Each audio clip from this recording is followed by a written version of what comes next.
Hello guys, this is Tanvi Pahuja. Welcome to our channel Only Civil Service. So, we were studying about non-cooperation movement. Last lecture में हमने देखा कि क्या background रहता है जिस वजह से नॉन कॉपरेशन मूवमेंट इंडिया में स्टार्ट करा गया। उसके बाद व्हाट वाज खिलाफत इशू, कहाँ से वो इंटरलिंक हुआ, किस तरीके से गांधी जी ने स्मार्टली एक रीजनल इशू को ऑल इंडिया मूवमेंट बनाया। उसके बाद क्या प्रोग्राम्स थे उसके अंदर, उसको हमने देख लिया था। आज हमें देखना है highlights of non cooperation movement. Non cooperation movement जब चल रहा था भारत में तो ऐसी क्या क्या गतिविधियां हुई, क्या इंपॉर्टेंट चीज़ें हुई, ये हमें देखनी है। सबसे पहले Gandhi ji accompanied by Ali brothers, that was Mohammad Ali and Shaukat Ali.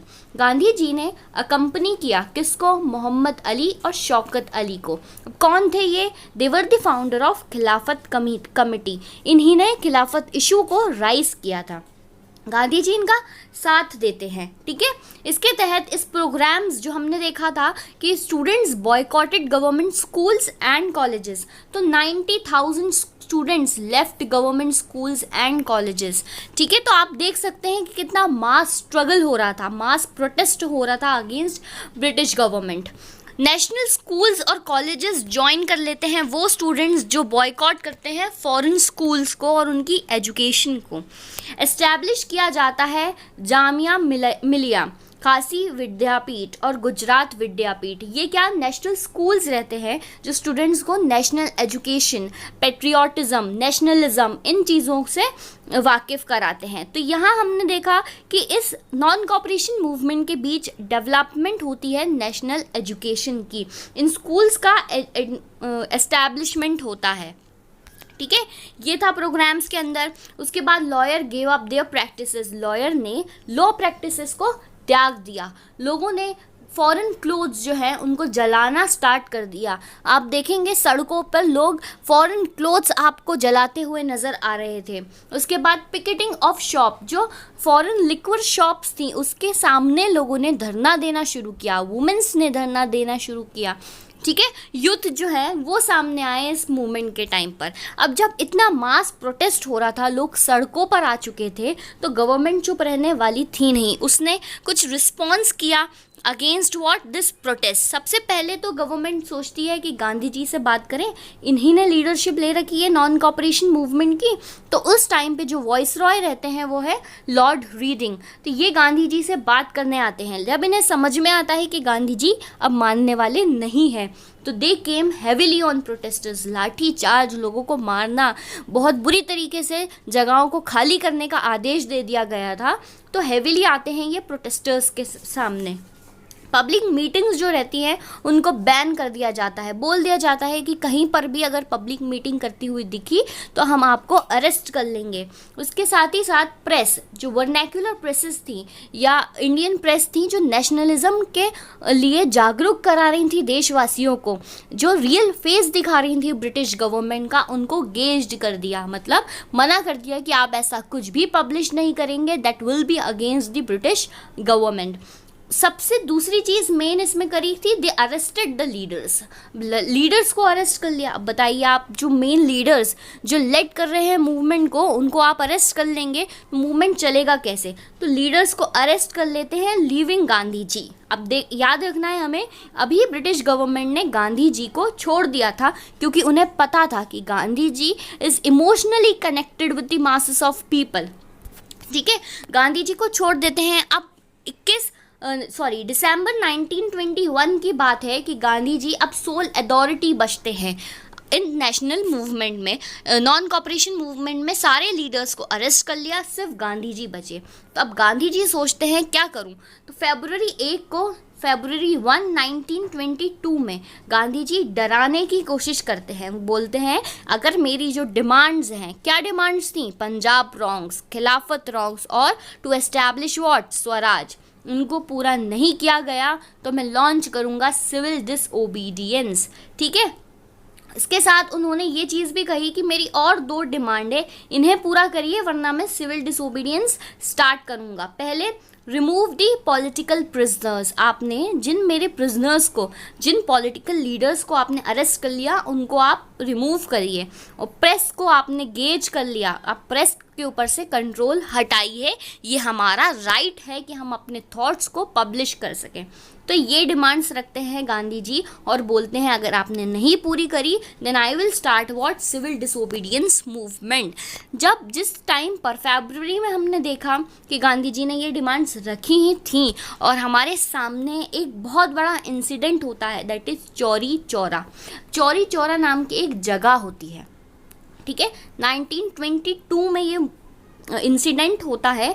इसमें जो वॉलंटियर्स रहते हैं नॉन कॉपरेशन मूवमेंट के तहत, जो वॉलंटियर्स रहते हैं ये आग लगा देते हैं एक लिक्वर शॉप को, ठीक है, एक लिक्वर शॉप में को बर्न कर देते हैं। तो अब इसके अगेंस्ट जो पुलिस रहती है वहाँ की, वो उनको बहुत ही बेरहमी से मारती है। जब पुलिस ने वॉलंटियर्स को मारना स्टार्ट किया तो उसका रिजल्ट ये होता है कि जो ग्रुप ऑफ पीपल रहता है, मतलब जो वॉलंटियर्स का ग्रुप रहता है, ये अटैक करता है एक पुलिस ऑफिसर को, उसके साथ साथ अटैक करता है पुलिस स्टेशन को, पूरे पुलिस स्टेशन में आग लगा देता है, अटैक कर देता है, जिसका रिजल्ट ये होता है 22 पुलिसमैन्स वर किल्ड। अब देखिए यहाँ पर होता है वायलेंस, लोगों ने मोबिलाइजेशन स्टार्ट कर दिया, ग्रुप ऑफ पीपल को मिलके उन्होंने पुलिस स्टेशन को जला दिया। गांधी जी को जैसे ही ये खबर लगती है कि इतना वायलेंस हो गया एक मूवमेंट के अंदर जिसका लीडर मैं हूँ, और he was the preacher of what Satyagraha which was based on truth and non violence, तो गांधी जी एक रिजोल्यूशन पास करते हैं कि सारी activities that led to breaking of laws, इनको फटाफट स्टॉप करिए, ठीक है, जल्द से जल्द ये एक्टिविटीज़ बंद होनी चाहिए जो आगे जाके वायलेंट एक्टिविटी का रूप ले रही हैं। फरवरी 1922 में ही ऐसा रिजोल्यूशन पास कर देते हैं। जब इतनी वायलेंट एक्टिविटीज़ देश में चालू होती हैं तो जो सोल अथॉरिटी बचते हैं हमारे नॉन कॉपरेशन मूवमेंट के, that was Gandhi ji, government उनको भी अरेस्ट कर लेती है मार्च 1922 में। 6 ईयर्स के लिए गांधी जी को अरेस्ट कर लिया। अब देखिए आप, लीडर्स अरेस्ट हो गए, वायलेंट एक्टिविटीज़ हो गई, तो कहाँ से चलता मूवमेंट? तो फाइनली इस मूवमेंट को विथड्रॉ कर लिया जाता है। क्यों? उसके रीजंस हम देख लेते हैं। सबसे पहले तो चौरी चौरा का नॉन वायलेंस जो हुआ है, इसकी वजह से गांधी जी रिजोल्यूशन पास करते हैं कि सारी activities that led to breaking of laws should be stop. लोग जो थे अब वो थक चुके थे, क्योंकि नॉन कॉपरेशन मूवमेंट 1919 में स्टार्ट हुआ है, 1922 तक हालात सुधर नहीं रहे, गवर्नमेंट एक भी डिमांड पूरी नहीं कर रही है, तो लोग इतना लंबा जो है मूवमेंट उसको कैसे चलाएंगे? अब पीपल व फैटिक, ठीक है, एक कोई भी movement can not sustain so long.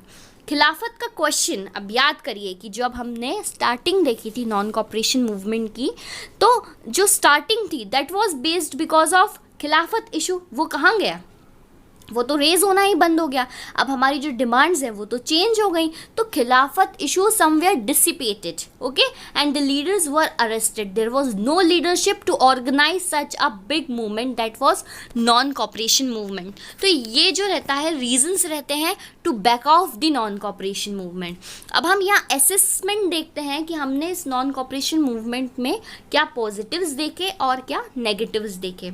तो पॉजिटिव सबसे पहले इन्वॉल्वमेंट ऑफ मुस्लिम्स, क्योंकि एक रीजनल इशू से नॉन कॉपरेशन मूवमेंट स्टार्ट होता है तो काफ़ी हद तक मुस्लिम्स इसमें इन्वॉल्व रहते हैं।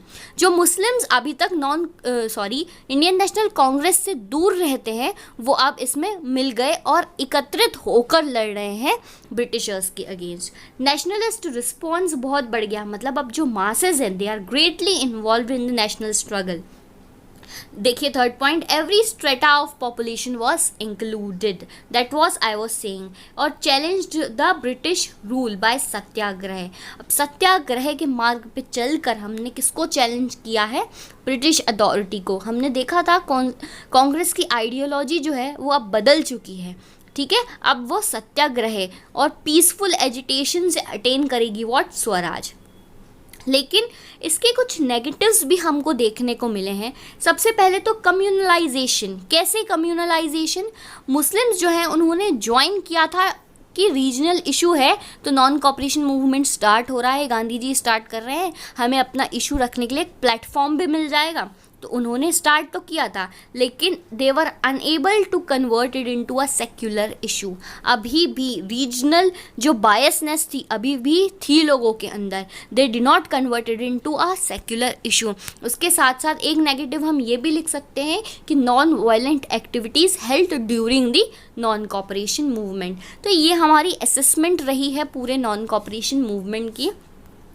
जैसे ही मार्च 1922 में गांधी जी अरेस्ट हो जाते हैं तो जो मूवमेंट रहता है it disintegrated, people were demoralised and the movement was disorganised. तो अब जब लीडर्स ही नहीं हैं, 6 साल की कैद हो गई, सबको अरेस्ट हो गए, गांधी जी भी, तो एक पैसिव फेस चालू होता है मूवमेंट का, लीडरलेसनेस का फेस आ जाता है इंडिया की नेशनलिज्म या नेशनल फ्रीडम स्ट्रगल में।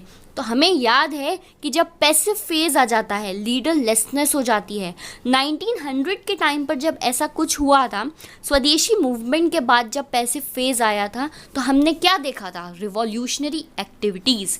ठीक है, जब लीडर्स नहीं है, कोई ऑर्गेनाइज नहीं है, तो रिवॉल्यूशनरी एक्टिविटीज़ स्टार्ट हो जाती है। ऐसा ही कुछ हमें आगे देखना है कि जब नॉन कॉपरेशन मूवमेंट के बाद there was no leader, then how the revolutionaries attacked the British government. To see that, stay connected with my lectures. Do like, share and subscribe our channel, that is Only Civil Service. Thank you.